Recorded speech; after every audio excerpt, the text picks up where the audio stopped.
All right, everybody, it is time for the RGH podcast. And while you might be able to disable or dislike the video today, you probably won't be able to dislike this video come 2 days from now or 7 days. I don't know. Today, it's right now. It's right now. I'm looking at the dislike button. I don't think there's a number beside it here. I disliked. No, I see it. I see no it. number. We got more dislikes than we typically. I think people are testing us, And that's fine. or maybe they don't. Maybe they actually don't like us. But- I don't know. That's possible. Even if you're disliking the video, it won't actually show the percentage of dislikes on the content anymore, which is, we're going to get into that.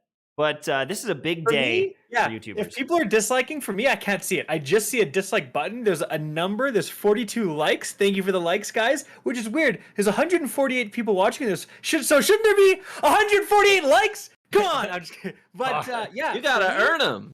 maybe I got. For me, I have the update. So if you have an old one, maybe you're on mobile, maybe. But for me personally, I can't. It just says dislike. There's no number beside it, right? Which is the crazy part.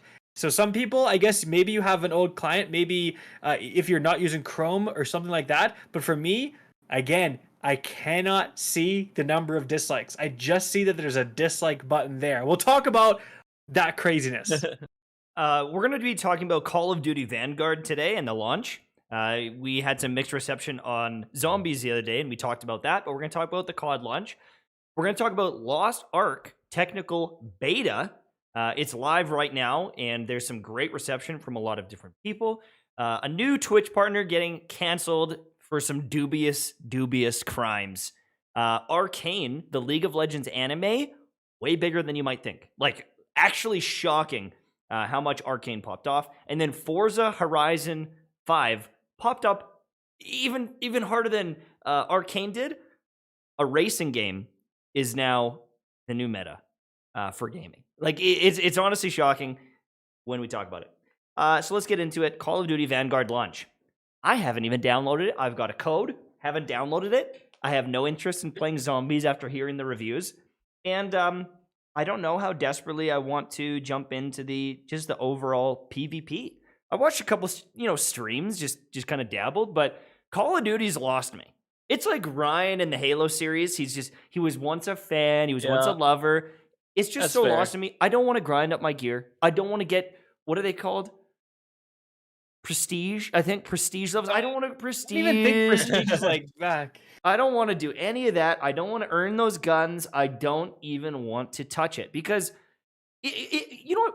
We'll talk about it in Lost Ark. It's like every Call of Duty game is like a beta. Like, I play the game, I earn all this stuff, and it's going to be gone in a year. And so it just like demotivates me. I'm like, nope, I'm not doing it.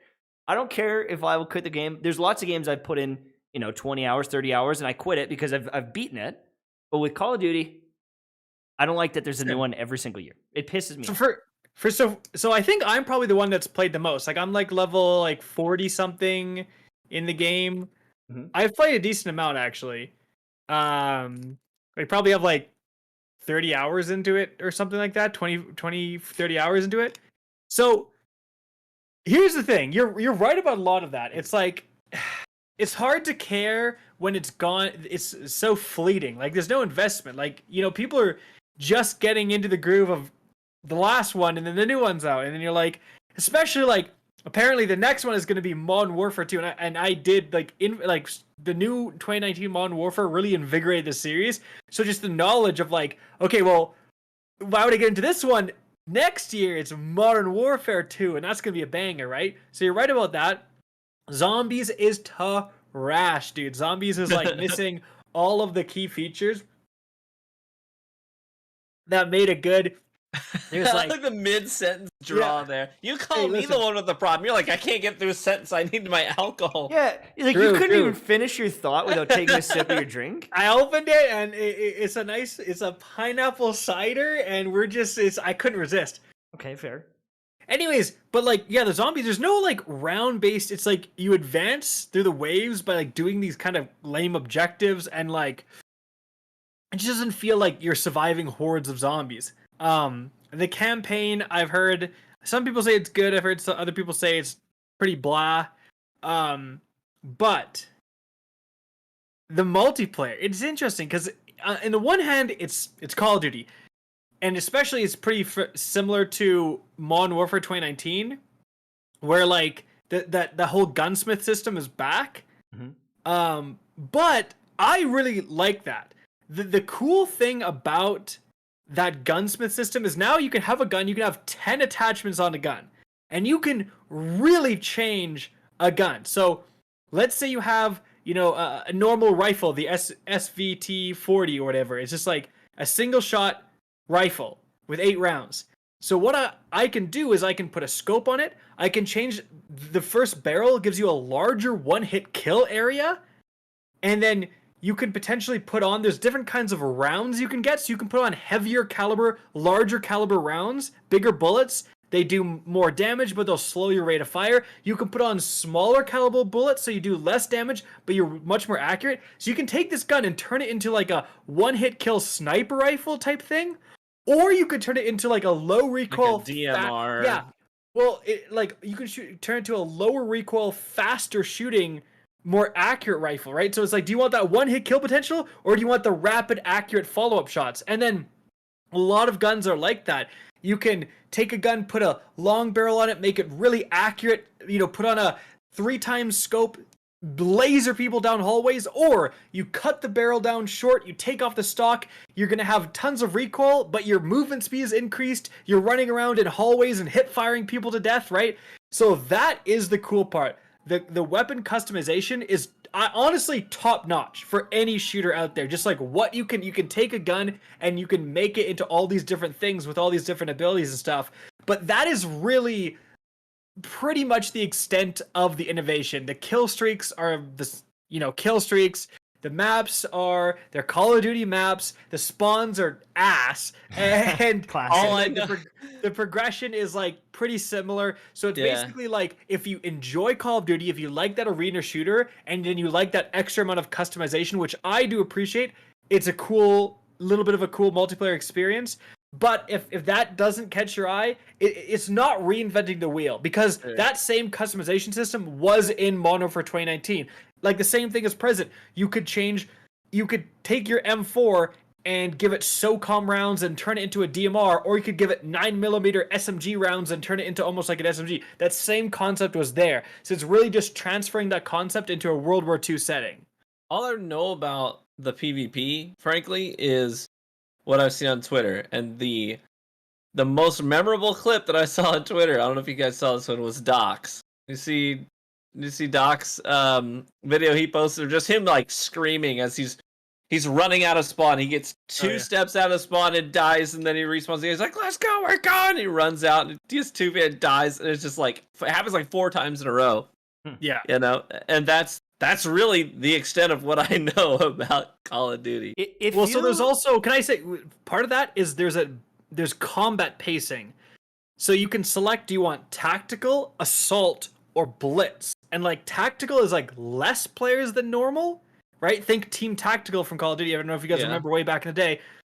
Assault is like normal 6v6 TDM, and then blitz is like 12v12, 18v18, and like the bigger the map, like on a big map, it'll be like 25v25 or something, or like something crazy like that, right? Okay. So like if you select blitz, that's probably what Doc was playing, and that is like chaotic. People are spawning behind you, looking at people, but it's wild, and some people like that, But you can select tactical if you want the slower paced, more methodical action, right?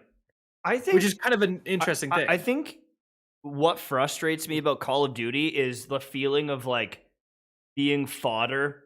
Like some guy's got his dropship, he's farmed a bunch of my teammates, and then he just keeps pumping me with his AC 130, and it's like, all right, well, I guess I'm dead. And like obviously you can spawn in with like an RPG and take it out or whatever. I get it. I understand there's like some counterplay to some of that stuff.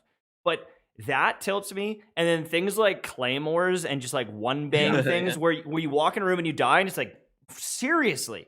And I think one of the ways that the game would be fixed for me is if you walked in the room, and I know that's not how a claymore works, but if you walked in the room and it went do do do do do do do and then blew up. If it gave you a second where if you're a good player, you're like, boom, I can react to this. And so they're annoying, but there's some sort of counterplay. Because right now, someone puts it in a weird angle, you walk into a door, boom, dead. And it's like, well, I chose the wrong doorway to walk through. Yeah. And Another thing is, you know, if someone's camping a building and you know he's sniping in that building and there's a claymore, it's like I'm gonna take that building slowly. But the issue is people just throw them down in the middle of the map, just like random claymores. The camping is a big problem too because the time to kill is so fast. Like if someone's aiming down sights expecting you to come and you come in, you're probably gonna die. Like you won't have time to aim down sights and then kill them because no time to kill advantage. Yeah. Yeah, it's really, but also, you know, I talked about all these different customization options. It sucks because I got I'll give you an example. I got the G43, the Gewehr 43, the last marksman's rifle, right? So I'm like, have to be like level 40 something to unlock it. I get it. I level it up in zombies. I'm trying new things. I put on like the 20 round mag, low recoil. This thing, I'm pressing it. There's no recoil. I laser beam a couple people. Then I realize, wait a second. I'm getting outshot. Like consistently. Embarrassed. I do all this customization with this unique weapon. And what do I get killed by? People using the STG, which is the first assault rifle you get. It's so overpowered because you can get this vital proficiency, which means, get this, headshot damage applies to upper chest.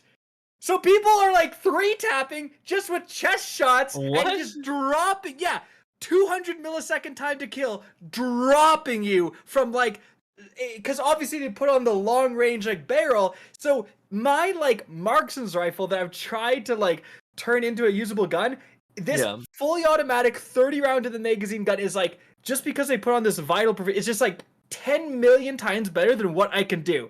And that's kind of the issue, is it's like this customization is sweet, but it's allowing for these broken combos.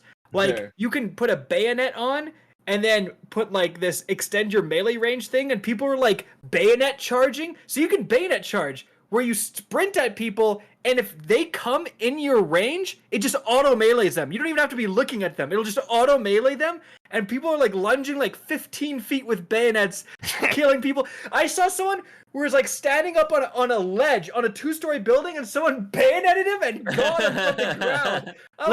Like lunged up the building? No, he did. He like used his gun as a harpoon. Your melee range is so long, he didn't even like jump off the ground. He just meleeed and just got the guy at the 2nd story window.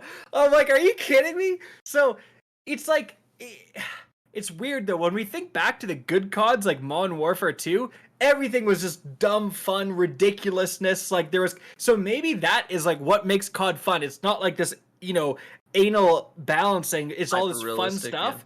Yeah, but it is kind of frustrating if you try to use an off-meta gun, because the on-meta guns, you just don't have time to react. They just crap on you.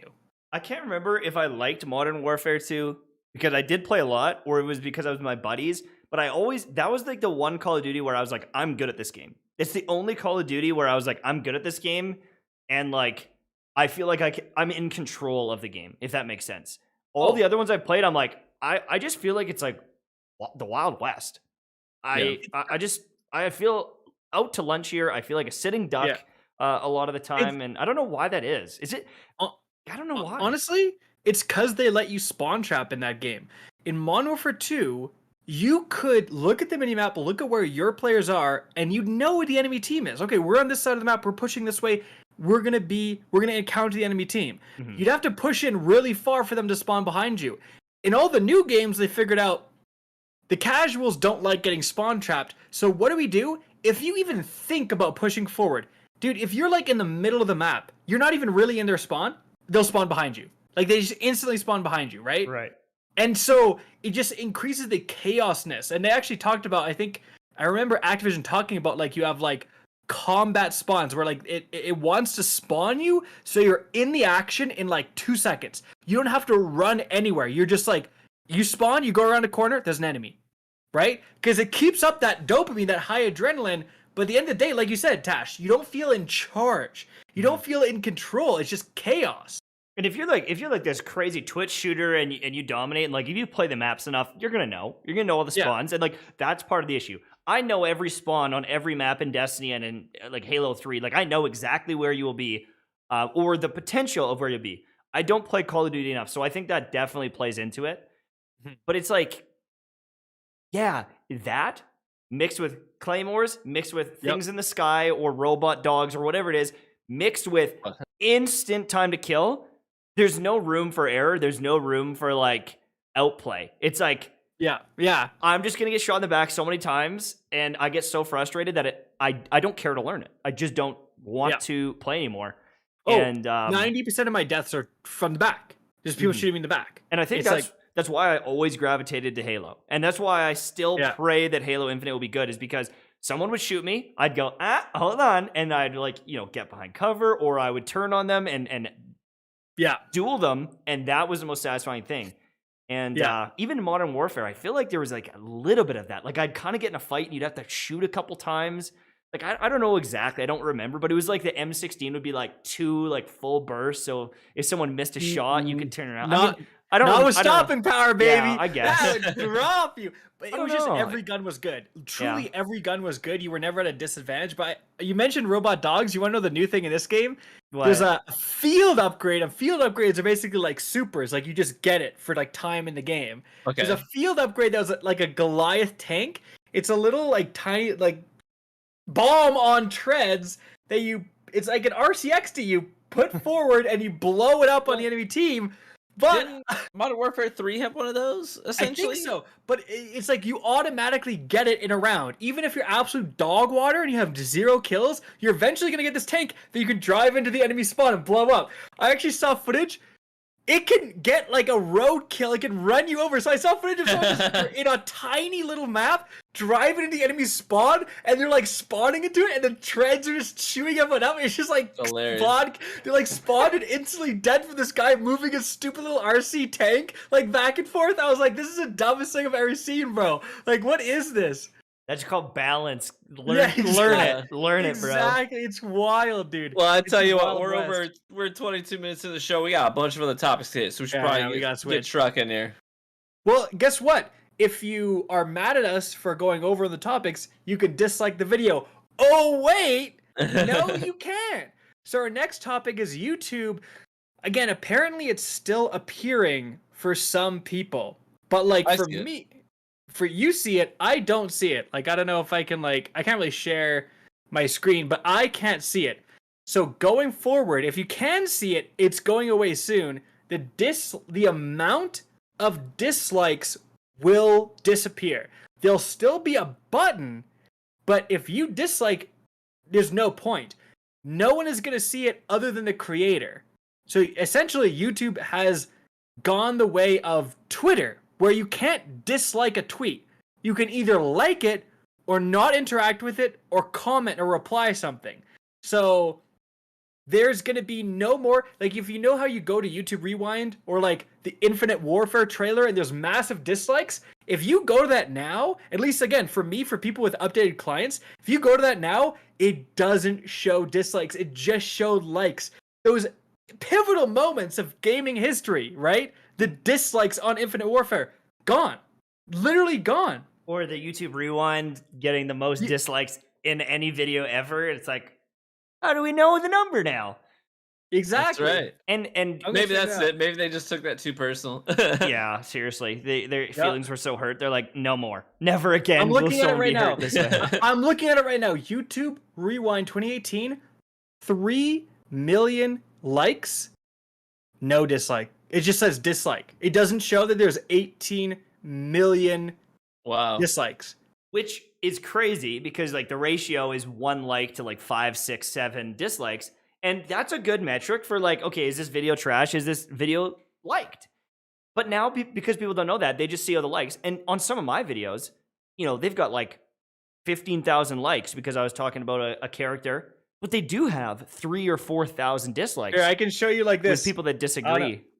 If you can see, okay, I can't really see, but there's a 3 million, blurry, but here's 3 million likes, and it just says dislike. There's no numbers. Sure. And if you can see it, there's no numbers. Like, that's what I'm looking at here. And again, some people still, you can see the dislikes.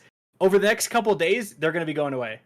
I'm not a huge fan of this because I actually use that as a metric, not as a creator, but as a viewer a lot of times, because I use YouTube for a ton of stuff. Like, if I'm doing a house project, I'm like, I kind of forget what I should be doing with this, and it's like related to plumbing or electrical. Or if I'm replacing a part of in my vehicle, and I'm like, I want to make sure I get this right. Let me just get a quick refresher, and I pull up some YouTube searches. I use that as a metric to know at the very beginning of the video if I'm wasting my time or not. Does this guy go over good information? Is it going to be helpful? If it's got 10 dislikes for every 1 like, I just move on and try and find a better quality video. Yeah. You know? And so for me, I feel like this is just going to waste a lot of people's time if they can't have that added metric that's really helpful when you don't know this content creator. Right. You don't know you can't speak to the quality of their work, and you just show up in a video and you can't see that metric. That's a big deal, because that is my first indicator of whether or not something's worth my time. Especially like a guide or a review. It's like if you go to a guide and it has like 50% dislikes, you're like, something's up. Like this guide's probably not helpful. Like the people who would upload entire Destiny exotic guides just based on the database before the weapon was in the game. Trash content, but now you get away with it. Like why seriously, why wouldn't I upload a video how to get Galahorn like before December? Why don't you just upload it December 1st? The update isn't even here yet. I just lie, I make it up, I do all these fake steps at the end. I say, ha, gotcha, I'm gonna get 300,000 views, I'm gonna make thousands of dollars, and you can't even see the dislikes. And people are going to be annoyed. They're going to be watching through it. They're like, oh, how do you do it? And then you go, haha, just kidding. And it's like, at the very end. That was like really gotcha, like really like trashed content. And I just suffered through it and gained nothing. And if I would have known, I mean, obviously they can check the comments, but no one does that. It hurts. On mobile, I think it hurts viewers a lot. Yeah, you're right. But on mobile, you actually have to click a button to say see comments, right? Right. So not that many people are doing that. You just went, but you can see likes and dislikes, and it's usually a good gauge. Because now, again, if I do that, I'm gonna get less likes than normal. Like it might just say 1,000 likes, which normally it would say like 5,000 or something, because most people would probably dislike. And I'm gonna be able to see those dislikes, but like you said, you're just gonna like see that 1,000 likes, like maybe it just came out, right? Like it's just like all the bamboozlers, the scam artists, the huge clickbaiters, like the real misleading clickbaiters. This is playing right into their hands. Mm-hmm. Yeah, I agree. There's outright scams on YouTube. Obviously, it's kind of career suicide if you do that too many times, but you can definitely capitalize on and that. But yeah, at the same time, there are quite frankly, there are content creators who just do not give a flying frack about what their community thinks about them, and they'll do anything for views. And those creators do exist. We won't name them here, unless, of course, you want to. Oh, I'll name them. So there's a guy named Cacus H. Dude, it's crazy. I've seen like outrageous misleading clickbait in the Destiny community. Like Prison of Elders is back, and it's like still like 90% likes, and the Prison of Elders is not back. This is just complete misleading clickbait. Yeah, you go to it in a mission, but it's like it's not actually in the game. Yeah, it's I don't know, it's just like dumb stuff like that. And I guess it's also just like a clarity thing. Is like, if you see all the dislikes, maybe you know you're getting bamboozled and you watch anyways, but you can like make an informed decision. Like, okay, this is probably a troll video, but you know, is what it is. But now you can't make that decision. You're like, oh, okay. I mean, is it in the game? And you're gonna have to investigate it. Then you spend 5 minutes. And you're like, oh, he was just trolling or like speculating. Well, famously, it was like the how to get the ray gun in multiplayer like glitch videos. That were just fake glitch videos. Right. Yeah. They're just fake steps, and someone would like kind of like Photoshop / like edit it in the end to make it look like he got it in multiplayer. Or like how to get Mew in Pokemon. You know, and it's like fake. It's all like these fake stuff. Like you have to do all this stuff, and then you have to push this truck that's in this Saint Anne, and it's just like all this stuff. I got bamboozled. That doesn't actually do it. It was just like a trick. Spent 15 hours making a new Pokemon game to get Mew, and it didn't work out. And if I could have seen those dislikes, maybe I would have known it wasn't real. I can't read, but I can see the number. Like, I don't know. Yeah. I think that at the end of the day, for me, the bottom line is that I think this hurts viewers more than anything else. It's just taking away that initial reaction a viewer can have to sort of give credit to the video or take credit away from it and know whether or not it's worth their time. Mm-hmm. So that's a big takeaway for me. Now, we should say, like, why are they doing this? right? Like, why would YouTube do this? Their response basically just that they want to stop like brigading basically and like dislike swarms where and that does happen where it's like, you know, like a more toxic YouTuber or like a toxic like Discord channel will essentially what they'll do is they'll make like a video hating on someone, or they'll even just say, hey, go hate on this person or whatever. And then like people will go and dislike bomb their videos and they'll get a bunch of dislikes for no reason. It is pretty like disheartening when that happens. But it's like, does that happen more than just there's bad videos that deserve dislikes Right. on YouTube? And like if you go and dislike bomb a channel, that typically helps it. Because It's engagement. It's a bunch of engagement. People are clicking on the video and it ups the click-through rate and like Yep. like who's getting targeted by these mass things? Like, is it Jimmy Kimmel? Like, is Jimmy Kimmel's, you know, stuff getting dislike bombed and they're like, you guys gotta turn off the button? Like, I don't know. But maybe. I mean, like, I don't want to get too conspiratorial, but guess who? It's also kind of weird if you look at it from like a public service government perspective. Because guess who also gets a lot of dislikes? Joe Biden stuff. Like, I'm just being honest. Like, it does. And obviously, it's just like anyone from the other end of the political spectrum is going to hate everything he does. But then it's like, well, if we disable dislikes, we're talking about it under the guise of like gaming clickbait. But if like the government comes out with a video, comes out with a new law, comes out with a proposal, that's like a pretty important like gauge of like the public's perception. Yeah. And I said Joe Biden just because he's in charge right now, but like let's be honest, like probably Trump videos got a crap ton of dislikes too, or the guy before him. It's like, so like there'd be crazy, you know, the announcement of the war in Iraq, no one gets to see the dislikes for that. That's like, well, here's the thing, you got it backwards. Moments. You got it backwards. The government isn't controlling the billionaire companies in America. The billionaire companies are controlling the government. So you got that backwards. Fair enough. Yeah, good point. Fair enough. But I'm saying like again, it's don't think of it as like a political but it's like, again, like if you put out, if like there's a video from the Canadian government about a new law and we now don't get to see dislikes. Mm-hmm. So it's like now it skews public perception in actual important lawmaking and stuff like that. And that is not good, right? Like that's something you should be able to see. What does the public think about this? Yeah. I guess even if you disagree, like it's not, I'm not saying like, I'm just saying you're allowed to agree. You're allowed to like not dislike it, but like you should be able to see what the perception is. It's like hiding an important piece of information when it comes to these policy decisions. And it's still available for the people who made the video. Like we can still see it. And they're like, yeah, you could still give your feedback and dislike it and stuff. But I personally think it is just like the main concern is that instant ability to say, is this a good video or not? When I go into a video, is this a waste of my time? Is this worth it? If it's got a 99% like ratio, I'm like, oh, okay, wow. It's got 5,000 likes, but 99% of them are likes. Okay, that means that, you know, thousands of people have vetted this thing. And I mean, so are you going to hide all the bad reviews of a restaurant? Right? I need to know both sides of it so that I can make an informed decision. Is it a 5-star restaurant or isn't it a 5-star restaurant? That's a good point. We're hiding every 1-star rating of a restaurant. Bro, I need to know about the people getting food poisoning, not the guy's cousins that he told to give a 5-star review on his restaurant. Like, This is a problem. Right? I don't know. I'll be right back. The CAC man will be right back. Okay, no worries. So let's jump on. Classic.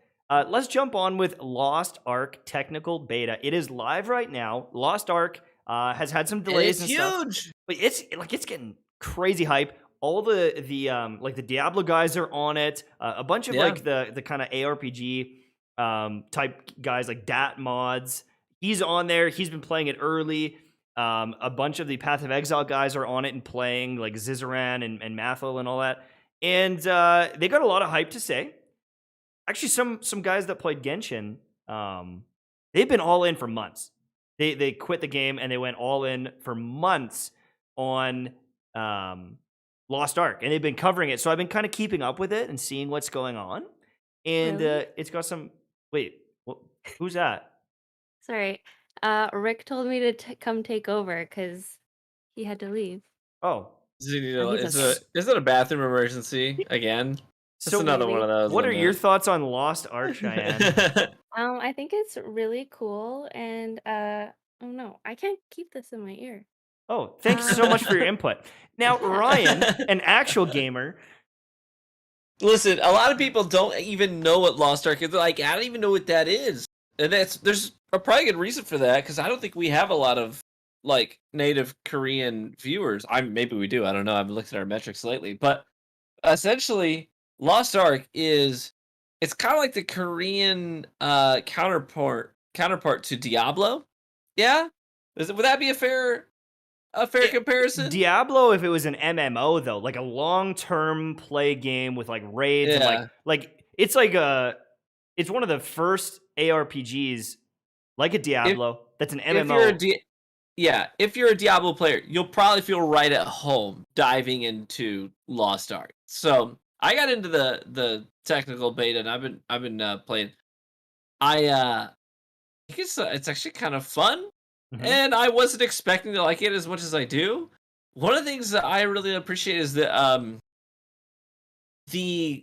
their takes on common classes are a little bit different, right? You know, you've got your mage. I'm a mage guy. I've always been a mage guy.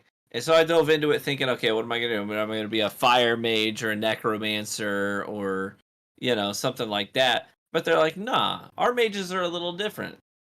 There's a bard class for the mage. And it's a mage that actually uses, like, magical music attacks for healing and buffs and debuffs and things like that. And it's actually, like, it's kind of cool, and it's not something I would initially think of when I think of like a mage class. And so these specialists, I don't forget actually what the technical term is. This specialist? Can't remember. I don't know what it is, but like the specific skill trees you put out that dramatically change the way you play the game are they're kind of interesting takes on the classics that deviate from the norm. And I think that's what really keeps me playing right now is it's a deviation from the norm, but in a way that is interesting and enticing.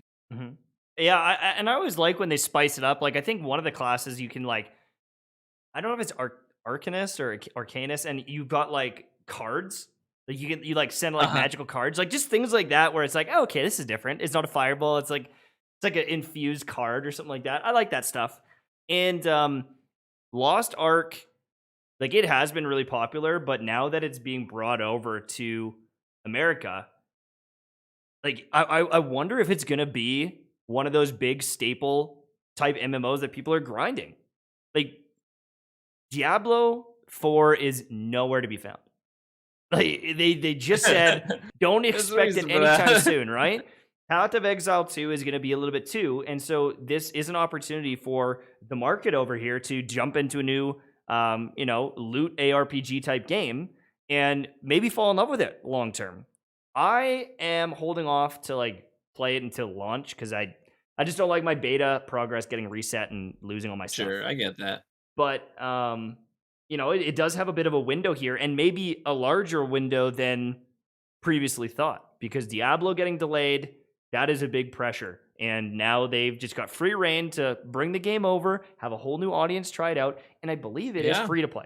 It is free to play, and so any free to play game, that is obviously going to have a huge opportunity because you're right. What's their competition? And what's the risk of trying it? Maybe you love it. Yeah. Awesome. The only thing is, you good, bro? Yeah, you okay, buddy? Yeah, he doesn't even have a headset on. He doesn't know what we're saying. The only thing I've heard about Lost Ark is it's very alt heavy. Like if you want to play optimally, you'd better have a paladin and a gunner and a mage and a barbarian type. Like you need. Yeah, but how many hours before you even get to that threshold, that end game threshold? And that's true. Like maybe. What are we talking about? Lost Ark? Yeah, Lost Ark. Yeah, you missed it. Okay, it's gonna be big. That's all we know. And I guess the other thing too, though, is I can't even get a code. I play a Titan, a Warlock, and a Hunter on Destiny. Like I like playing different classes that function differently. Cactus, you should have done what I did. I reached out to a couple of my agency connections, and no one got me a code. I made a live tweet and put it out in the ether. Within 5 minutes, I had a code. Bro, That's how that I was like, I need a code for this game. Who can hook me up? Immediately. bro. I went and I got a glass Yeah. of water. I came back and opened my phone. I'm like, I got codes. Sweet. I want to do that, but I also don't want people to think I'm a whining baby little gimme. I didn't whine about it. I literally said, I'm interested in this I game. know. I would love to play it. Does anybody happen to have a code or a connection I can I use? should do that. I should. Bam. I mean, like, at the same time, for what you guys are saying, it's like, will I even have time to play this game? If I have to have like 3 alt accounts, like, how? Listen, but that's not until you get several, like, way deep into the game to hit that end game threshold. But that's the. Here's the thing. I have played, or you could dump, speaking from experience, 20 hours into this game and not even get close to that level cap. And that's the level cap that's in the technical beta. That's All right, like that's what I'm worried about. Like, my bread and butter is like covering the end game. But for me, I'm not approaching this game from a creator perspective. Yeah, but even I'm to approaching play this from the perspective as a person who has historically really enjoyed games like this. yeah, in short spurts, because I'm not playing against anybody. I'm not out there playing PvP in Diablo games. yeah. I'm just playing at my own pace. I'm farming my own gear, and I don't ever get that sensation that I'm getting left behind. Because I'm not getting left behind by anybody. I'm just playing it for fun. And I Yeah. think that most Fair people interested in this game, or almost all of the people interested in this game, are in that camp. I Fair enough. just I don't know why. I have this like weird phobia of games that are like from another region.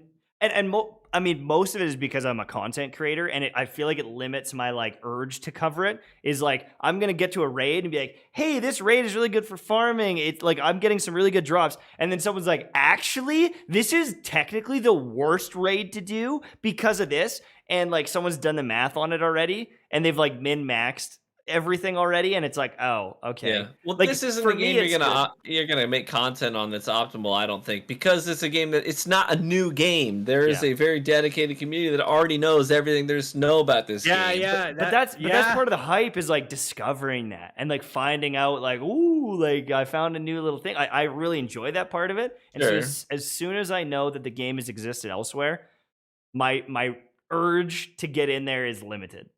Yeah. And I mean, I'm playing I've played many games that have been out for a long time that I haven't gotten into yet, and I look up guides myself and I get really invested in games. That's fine. But it just, if I'm going to be putting hundreds of hours into that game, I better be able to cover it because I just don't have enough time.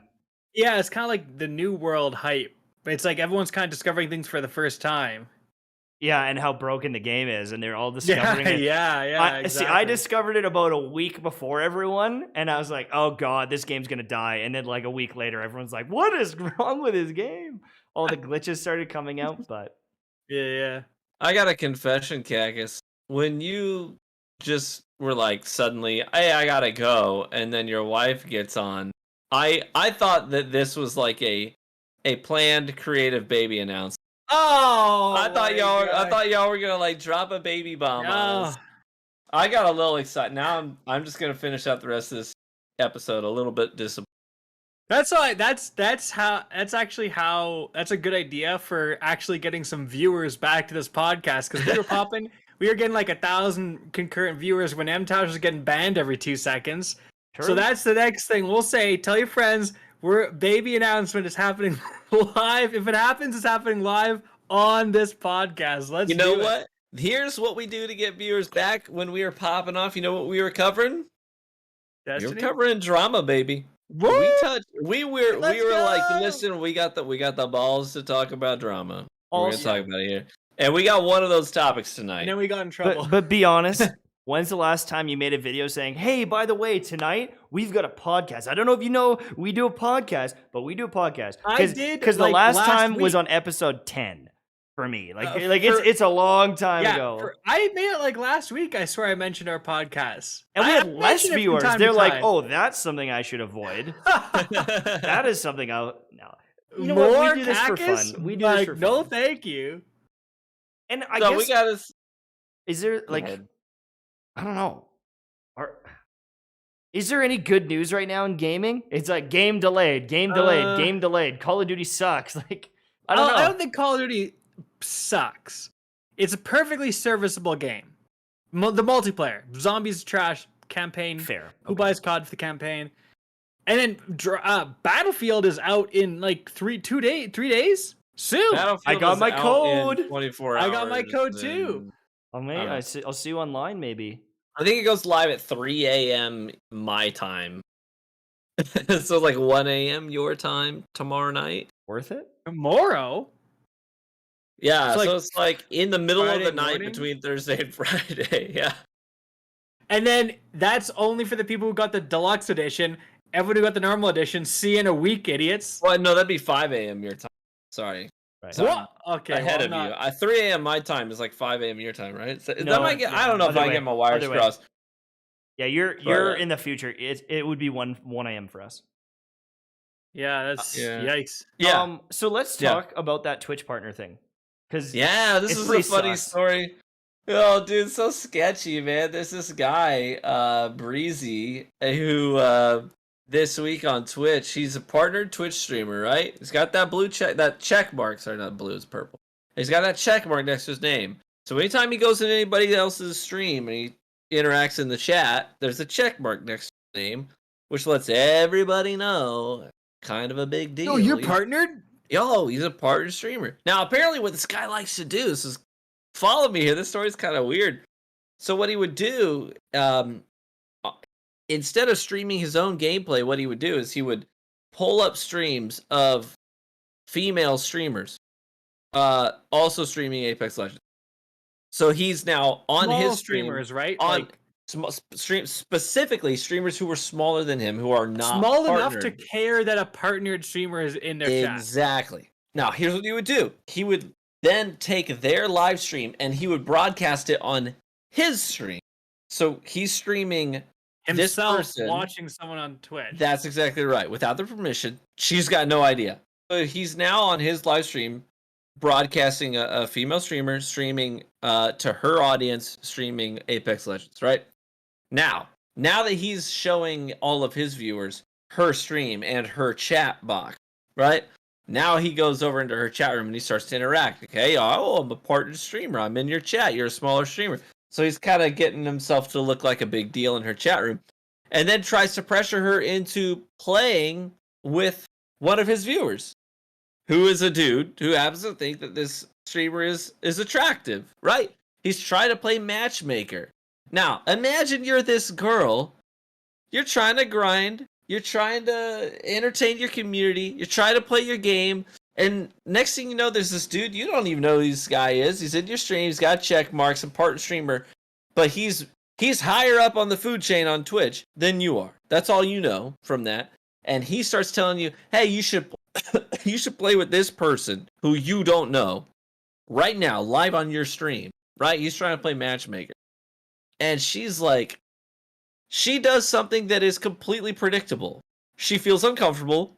She bans him and bans the guy that he's trying to get her to play with, right?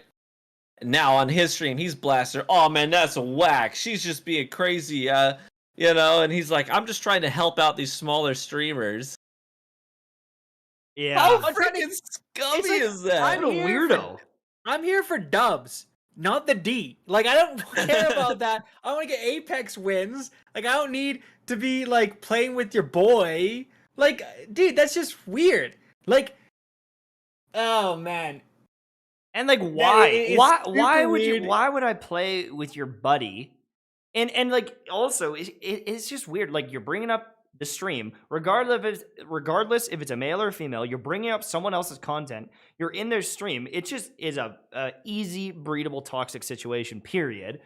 Like, oh, what's my chat gonna do in your stream? But also it's like a weird like pseudo not cross promotion, like self promotion thing.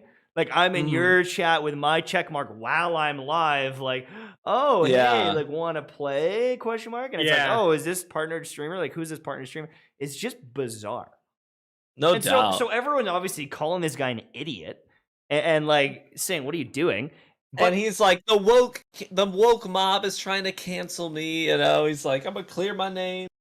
Yeah, and it's like, I wonder if that's considered like not bullying. I mean, maybe some of it's bullying because if he's then going back and calling them like anything derogative after the fact, it's like you showed off the streamer, didn't get the response you wanted, now you're talking trash. You can't talk trash about other streamers. So like, there's got to be some rules being broken right there, and I don't know if he's gonna get banned or not. But is it a one-time thing or is it like a consistent thing? He's like consistently doing this. Well, the way that I can't speak definitively, but the way that he talked about it in the clip that I watched, he's like, I just try to help out smaller streamers. It kind of sounds like a mindset, like a I do it all the time thing. I can't speak definitively again. I can't say that's a thing that he constantly does or consistently does, but the way that he talked about it sounded like it was at least premeditated and something that was very intentional, you know? Yeah, I just don't like there's a way you could maybe put like you playing with someone, you're playing with your friend, and they're infatuated with this person, and you're like, let me go into chat, let me see if she's playing with you. But then you have to be okay with her saying like, no, I don't know him, I don't want to play with him. It's like, all right, like. But also, she's live streaming, and I know, and you're like forcing that on her. There's that pressure, you put her in such a weird spot. But then, again, it's like the worst part is like, it's like she doesn't respond the way you want, and it's like, oh, she's being whacked. And basically, when you're saying that, you're encouraging your fans to go into her chat, which is on full display on your stream, and then like roast her and stuff. And it's like, that's just. But if you're in the office, and you go up to Gina in sales, and you're like, hey, like Derek has been, interested on going on a date, she'd be like, what the hell? And go to HR. I'm just trying to work. I'm just trying to work, and it's like, hey, I'm just trying to play matchmaker. You're getting in major trouble. And so it's like, if she's not on Tinder or Bumble and not actively looking for a date, stop trying to force her into some sort of like date situation. Exactly. There's also like there's the people saying like, oh, you can't even flirt these days because the woke crowd. But it's like, listen, you can still like, there's a way to do this normally, right? It's like whisper her after the fact. Hey, my friend has a huge crush on you. I just gotta say, like, if you want to play with him, totally your prerogative. But he would love to play with you. That's it. If she says no, she says no. If she says yes, she says yes. But to then do it like on stream, and then you film a reaction, she better give you the reaction you want to do. It's kind of like the thing you wait up. It's like the HR's thing. It's like there's a way to do that at a party, at an event. Like, hey, my friend, whatever. It's like, instead of like at the workplace. Yeah, like uncomfortably, you don't like tell especially when the guy's there. Like, hey guys, come check this out. Yeah, I'm gonna go. Especially when you like bring the guy. Hi, this is my friend Derek, who I'm standing right next to. And a bunch of strangers. With Derek. Yeah, it's like, well, that's basically what happened in this stream. It's like the other guys in the chat again. Like, just send a freaking whisper on his behalf off stream. But it's like hey, to do it all. It's like. Okay, it's different if you're like in school and like they know you exist and your friend exists, but he's literally being like, "Hey, my random viewer has a crush on you," and it's like, how is that any different than all the other perverts trying to flirt with her every day that she streams? It's like why would I like your Discord mod like go on a date with him? It's like, I don't give a fuck. Like thousands of people harass me every day. It's just bizarre, and it almost makes you question like, why do you think that would work? And like, how is that helping out? Well, yeah, better. Like, I'm not trying. Wait, one more thing. Use it. Okay. Even if his defense is, I try to help out smaller streamers. Where are you helping her? The only way you would help her is if she played with you and your buddy. That's the only way you're helping her. It's not like you just rated her and like it was a goodwill thing, and then she was trashing on you. It's like if you play with me or the guy that has a crush on you, I will then send some viewers your way. So then it's like a whole power dynamic, and it gets even weirder. It's just bizarre. Well, but that's what I'm I saying. put a link to it, by the way, chat. I put a link to this whole thread in the chat if you're interested in following the story.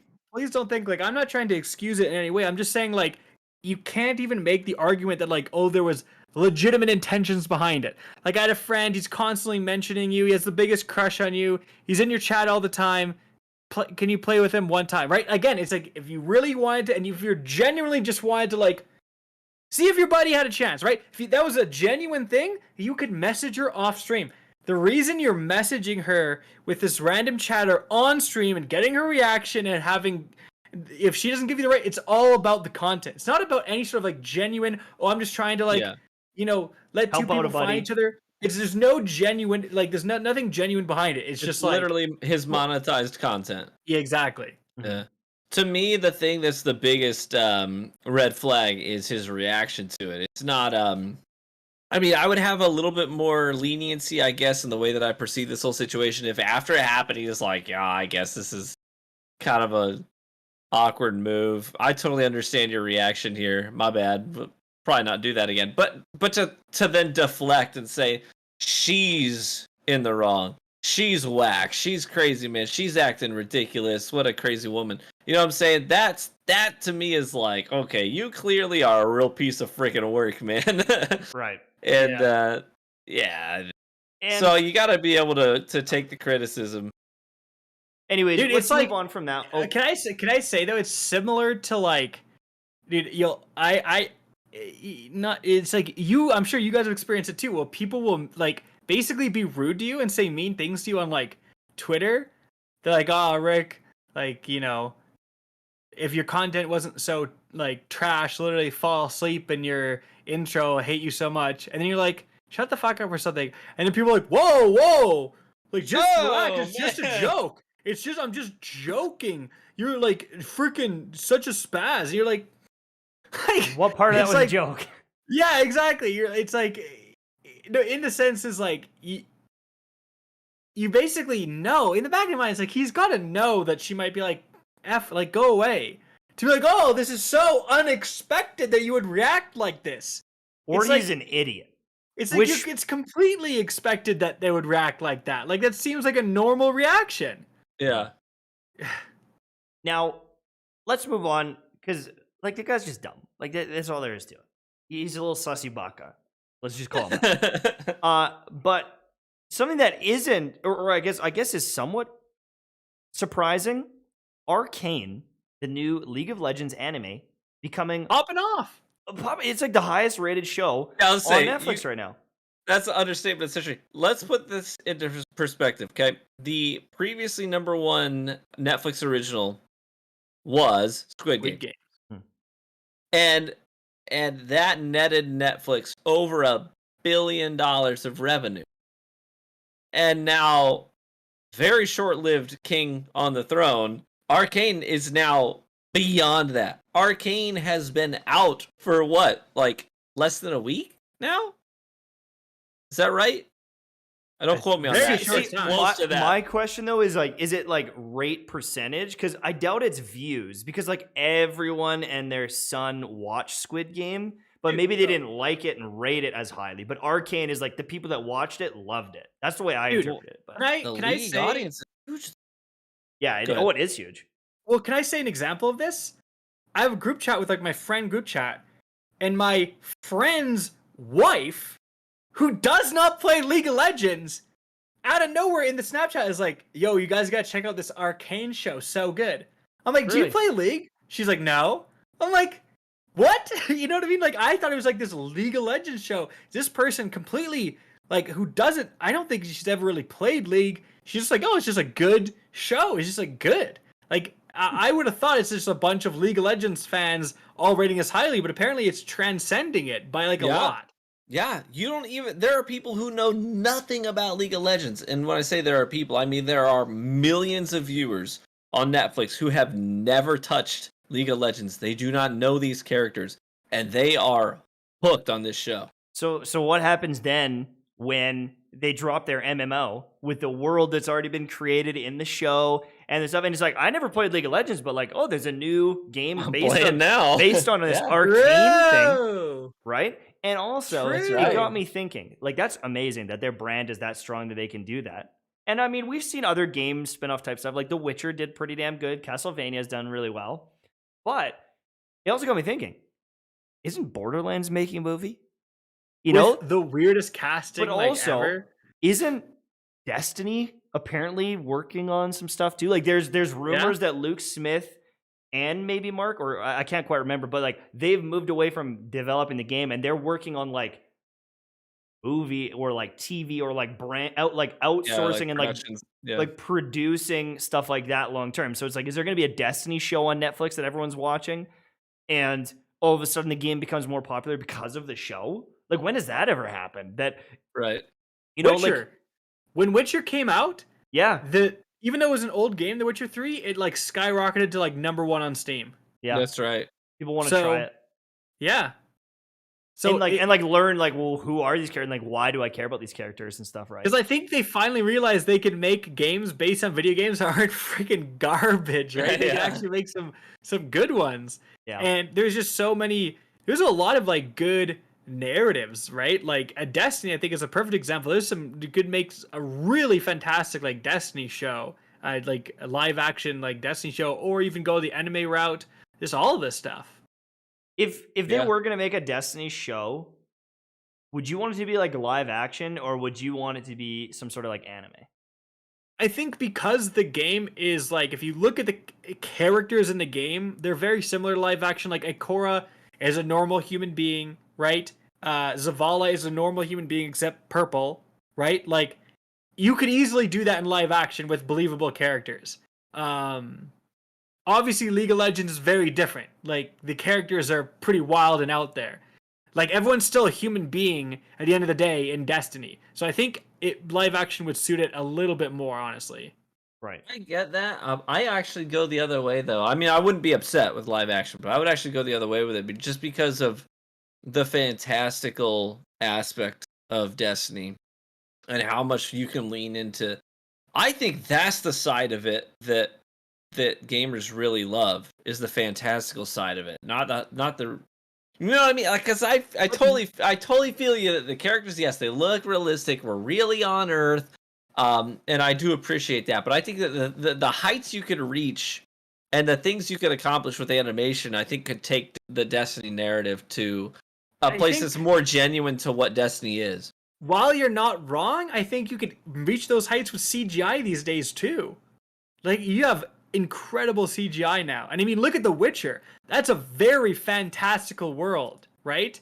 And no, I agree. It worked out well live action. So I'm just wondering if like the set pieces and like what you could do. I mean, obviously you can do some crazy stuff. Like look at like Star Wars and like some of the stuff that's going on stream or on the screen, right? And Mandalorian, they have that like 360 screen thing, that projector technology. Use that for Destiny. That'd be perfect. I'm just wondering though, like if you've got animated characters doing a blade barrage and just like the way you can animate it. Like think of some of the animes and like how hype they can make some of the spectacle because it's animated. True. And like the emotion and just like I don't know. Mm-hmm.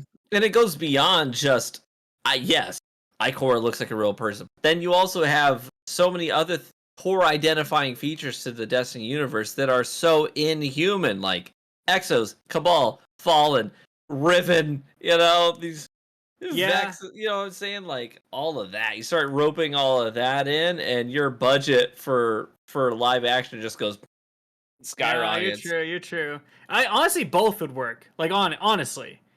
But like you could.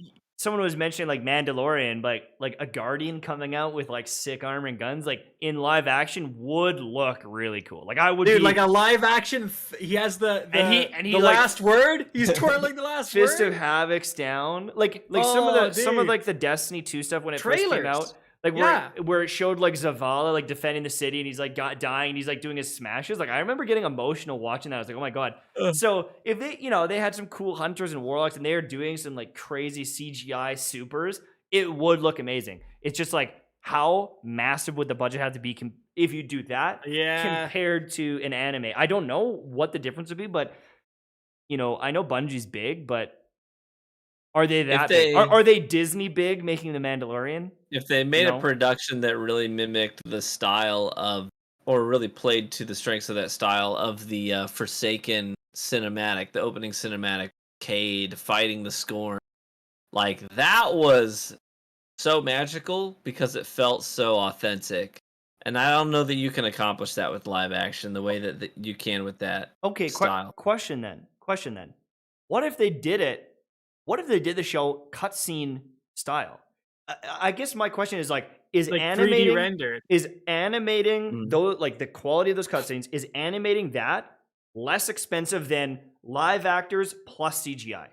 Probably. Because you got to hire the live actors and they've got to be on set, and then you've got to CGI everything in. Like, would it make more sense to just do insanely good cutscene quality animation for the show compared to even anime?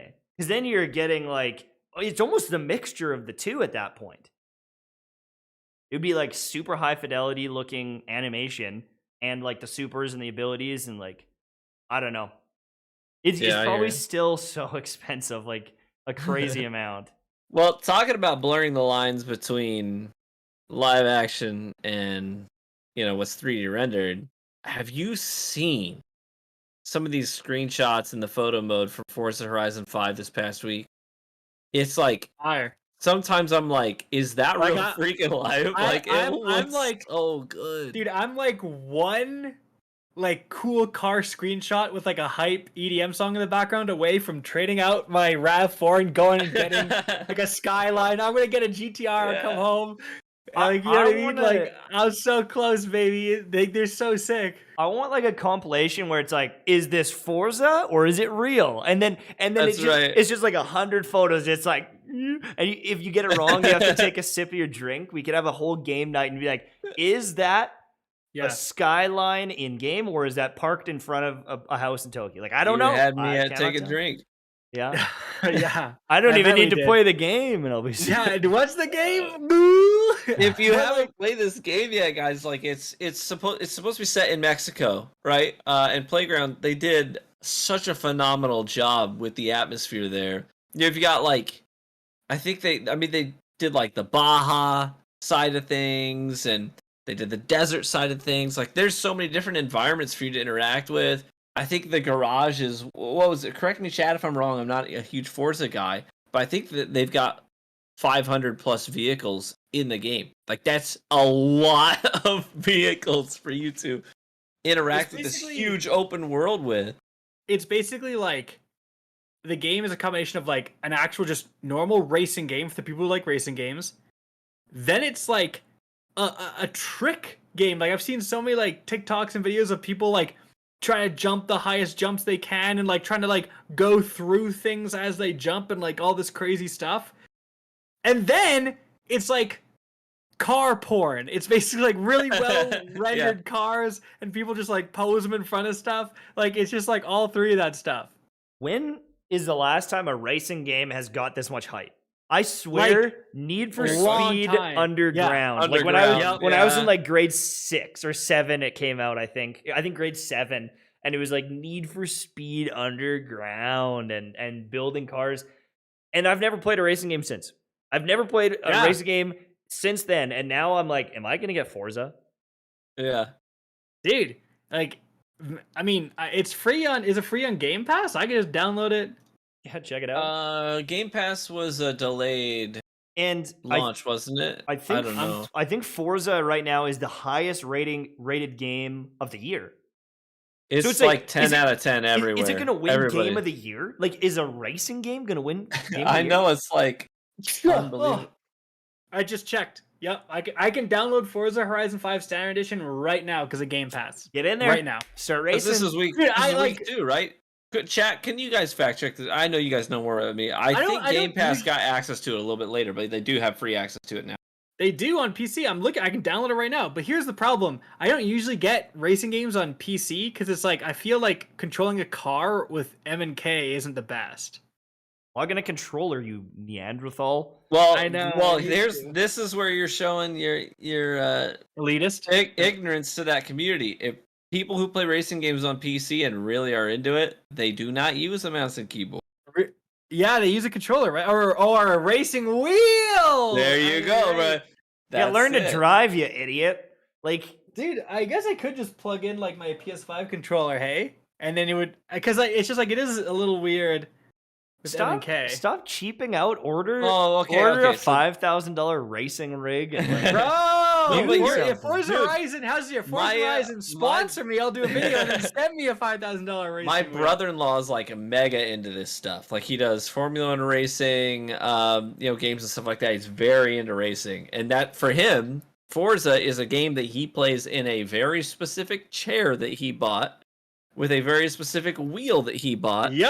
on PC at max settings. And that's how he plays. Like, he wants complete and utter immersion. And a mouse and keyboard is just completely not the play for a racing game do you on want PC. the bigger problem, which is like realistically, I could just plug in a controller. Do you want the bigger problem? Is I could get this game, Call of Duty. I'm already still playing Call of Duty. That came out a few days ago, and then Battlefield comes out tomorrow morning, apparently, or like tomorrow night, I guess, like Friday morning. Like, I have one day to play Forza Horizon before I'm on. Like, it's just like this fall launch cycle is just so wild. Yeah, it seems like they keep banging out games all beside each other too. It's like Destiny 2 DLC. Everyone's been waiting years to fight Savathun. By the way, Elden Ring one day Dude, that's later. Elden Ring's like, fault. They're the ones okay. that delay. Yeah, that's I know, but it's like Destiny 2 new season, new dungeon. It's like Halo Infinite that's been in development for 5 years, launching the next. I know, but it's just Do these other games to like the same time? It's so annoying. These other games look and be like, nothing's launching, just Destiny 2. That game's freaking dead. No one cares. Launch it then. Like, do they think that? Yeah, they're like, no, like, it no seems competition. weird. Perfect. It's Destiny 2. Basically, nothing else happens. That's a viewer perspective. That's not or a gamer perspective. That's not a developer perspective. I think people in the industry know how Titan-esque, and pun intended, Destiny is. I feel But, though, like, why I couldn't feel Elden that Ring Destiny... come out a week later? 1 week in between Destiny and Elden Ring. I'll tell you why. Because Destiny does have a massive player base, and that's it. That's the player base, and no new people flock to it. The only people who are downloading Witch Queen are returning players. And you can quote me on it. I honestly feel like there's been so many people that have been burned by Destiny long term that they'll never touch the game again, or they know about the game and they won't try it. But there are a lot of people that take a break, kind of like RuneScape. They take a break for a few years and they're like, all right, I want to play Destiny again. But I think there is so many people that know the game exists and they will never, ever try it. And so I think that Elden Ring launching 2 days later, they're like, yeah, those Destiny addicts that love the game, they'll never leave Destiny. We're not worried about it. All the normies will come and play our game still. I honestly, that's the way I view Destiny. Yeah? It's like, you know what though? Hyper dedicated fan base, and they're doing amazing and stuff, and there's nothing wrong with that. But there's so many people that just won't try it, even though the game is good, and they should try it. But they just... You might see Bungie try this time. You know what I mean? Like, no BS. We're talking like Forsaken level marketing, because I know that it wasn't just returning players for Forsaken. I know there was people, like, that was a huge booth at E3. People were getting into it. They'd have the Cade getting killed with like the song playing in the background. That was hype. Forsaken was hype, and their marketing campaign was fantastic, because even people in passing remember Cade 6, and they're like killing him off, and it was like, this is so crazy, right? So if they really step it up with the marketing, I think you could be wrong, Tash, but if they do another Beyond Light trash marketing, I don't even remember the marketing campaign for Beyond Light, like, then you're right. Yeah, it's just going to be the returning players. I think if they just go so hard on that fantasy aspect of the Witch Queen, which it looks like they're really doing. Like, we got snippets of the space, you know, the new patrol space, and her like humongous, this dark gothic fantasy vibe castle, and the haunted like swamplands on the outsides of it. If they play into that like really hard with the marketing, oof, I think you're right, Cactus. I think this could generate a lot of hype. What's coming out a week after the Witch Queen? Nothing, dude. Like, nothing. Like, launch it, Elden Ring 2 weeks after Witch Queen, when literally nothing's coming out. I just wonder though, because I want to say, I feel like it's popular to roast Destiny, is they're going to do all that marketing and people are going to be like, hey, like, Shroud, are you going to check out Destiny? He's going to go, oh yeah, I don't really play that game. I'll never play that game. And then they're like, yeah, true, Shroud. Like, that game's dead. I'll never play it. It's like, they'll get eyes on it, but it's like they have a weird amount of naysayers that will just shut it down. And I'm not trying to roast Destiny. I think more people should try the game and do it. But it's like it's all people hear about is their stupid dungeon pricing. Yeah, and then like Summit played Destiny and feels really burned by it, and he roasts the game. So it's like, and like Shroud will never play it, Doc will never play it, and like if anything, if someone asks like, "Oh, you go back to Destiny," he'll be like, "Are you kidding me? You think I'll play that game?" And so I Yeah, don't think know. that's the Some of the- audience though that they're trying to reach. But it's a big audience. It's just It's it's a just big- such yeah, a big it's audience. out on. Sure, it's a big audience, but I'm going to tell you something. When I'm looking at my RPG element video games, I don't give a frick what Summit says. I don't give a frick flying about what frick. Doc says. I don't Mhm. give a flying frack about what Shroud has to say about Yeah. these. I don't care. And I think a lot of people just don't care when it comes to that genre. If those are the notes that they come out and they hit those notes with their marketing, I think it's going to be a big deal. Yeah.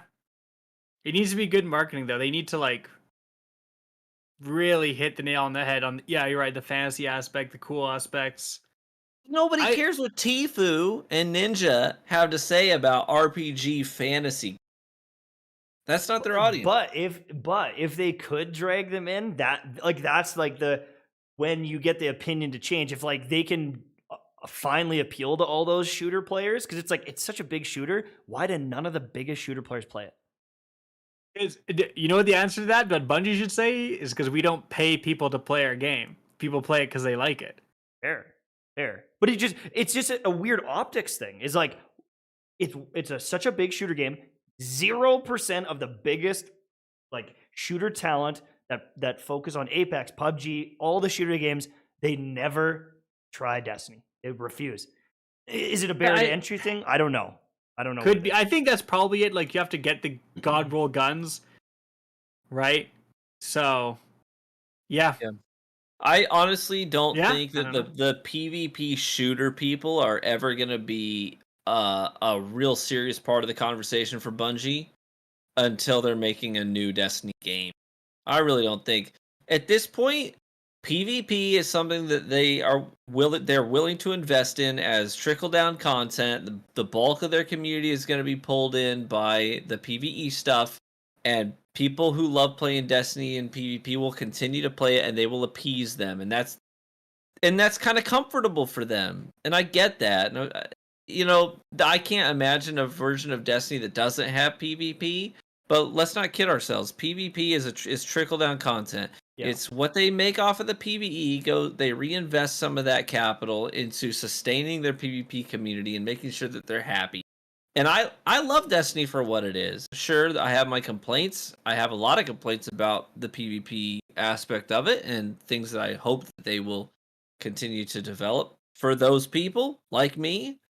But I'm not going to kid myself and think that they're really trying to swing for that community until Destiny 3 is a thing. But let's use our brain too, though. It's like, okay, so Destiny is PvE game or like a main focus, and if they double down on it, I think it's going to be really successful. But also, they're not gonna try to get Shroud and Ninja and all these people to play Destiny and the new content because they're gonna wait and they're gonna get them to play the new FPS that they're building on the side. That's completely different from Destiny potentially. Yeah, and they're gonna get them to play that one. That's when it's like, oh, they're making a whole new shooter. They don't care about those guys, maybe because they've got this whole new thing. I mean, it's also just like things move on, right? And you can like be mad at Shroud and everyone, but in fairness to them, when they did play the game, it was Destiny 2 launch and it was trash, right? And it's kind of like New World. Shroud was playing a crap ton of New World, and I don't think he is anymore. Or maybe he is, but I'm saying like you saw a lot of those huge streamers play New World, like it, find the flaws, now they're gone. And do you think they're going to start playing New World again when it's better in a year from now, right? It's going to take the devs like quite a while to fix the issues with the game, just like it took Bungie quite a while to fix the issues with Destiny 2, right? So like that's the problem with a botched launch. Like you get a lot of negative perceptions, and it's like, okay, why am I gonna like go back to a game? Like I'm being told it's better, but when I played it, I didn't have the most fun, and that's like a fair response to it, right? Mm-hmm. And we don't know what Bungie's new PvP focused IP is going to be either. Maybe that's the thing that they're really like, nah. We're not worried about Tfue, and we're not worried about Shroud and them until it comes to this game. This is the game we want to impress those people, their communities, those types of gamers. And maybe that's not Destiny. I don't know. Who Could knows? be. I pray it's not a tack shooter like Valorant. I pray it's not third person. And I just don't know what what's going to be. Like, it's going to be ability based. I have no idea what they're going to do. Is it going to be like a lot of objective game modes because there's none in Destiny? Like, is it going to be like really like strategic that way? I don't know.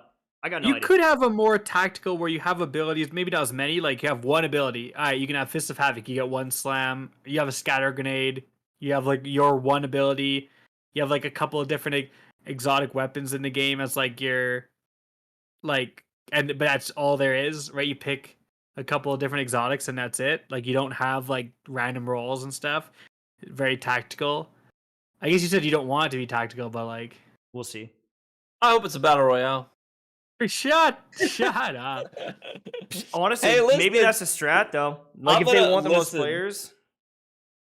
Apex No way. Legends generated billions of dollars of revenue for EA in a quarter. Okay, let's not kid ourselves and completely count that out of the equation.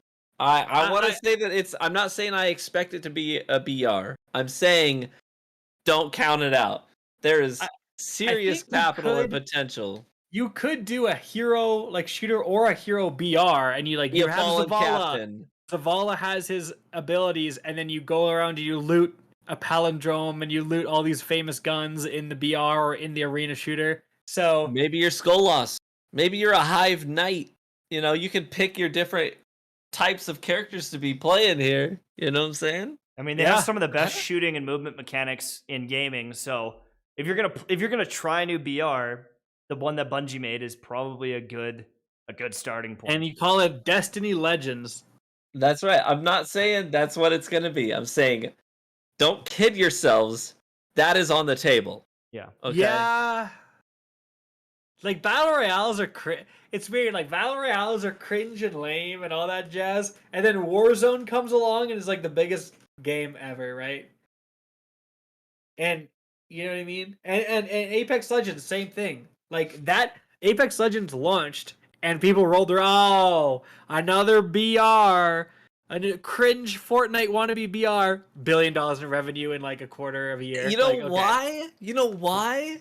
Because everybody who's good at shooters is going to be like, this could be my break. This is a new BR. This could be the thing I make my mark in. I'm drowning underneath the weight of these Fortnite streamers that I will never get up there. I'm drowning underneath the weight of these Apex influencers. I'm never going to get up there, regardless of how good I am at this game. This is a brand new title, and there's so much potential for me. And people are going to flock to those things, just like they did when Apex came out. Just I feel like they you could did when also Fortnite have came out. an arena shooter or an arena shooter mode, like have the BR or arena mode. Like just because I mean Valorant popped off, dude. Like absolutely popped off. Because I think if it is a BR, there is a lot of competition. Warzone, Apex, Fortnite, heavy hitters. All I'm saying So- is that I promise you, and this isn't like an NDA thing. I've never been aware of any conversations behind closed doors. That being said, I can promise you, in a room They at thought about Bungie it. Studios, people Yeah. asked the question, "Should we make a BR?" And a discussion was had. I guarantee it. Yeah, you're right. You're right. For sure. Because it's just like a tried and true tested model. And if you can nail it, it's so lucrative that it's like, for the dev cost, it can be 20-to-1 ratio. You know what I mean? Like, it's just like this Yeah. crazy like pop off. But I think we hammered a lot of these topics. We're going a little bit long right now. We're already almost an hour and a half We into the could podcast. probably skip the After Dark for Yeah, this we week. did an It extra has half been an a hour very ranting. long. It has been a very long episode so far. It was fun though. We had lots of juicy topics and debates. Yeah. And I love doing the podcast with you gamers. Thank you all for being here watching. We appreciate it. Make sure to leave a like on this video if you enjoyed it. And, episode 61 next week, Wednesday, 9 p.m. Eastern time. We try to do it every Wednesday night, same time. Typically, we hit it, but Tell your friends, tell your mom, Yeah. Tell your grandma. Tell your shoot mom her a link. especially. Tell your mom Listen. especially. Come on, Come on man. by. I to the know your podcast. grandma clicks on any link in her email. Just send Yeah, her this Grandma, one. please. click this link for a sec. Who are these gamers? We Who are won't even these people? scam her. Like, just get She's her to like- watch. Yeah. She's We like, see the views. Yeah, we don't even scam her. she's like, 2 of them are pretty cute. I don't know. And even if we do, you can't even see the dislikes, so it doesn't matter, gamer. Perfect. Thanks so much. This is the RGH Real Gamer Hour, and I'm MTash. I'm Kakis HD. I'm True Vanguard. We'll catch you gamers later. See ya.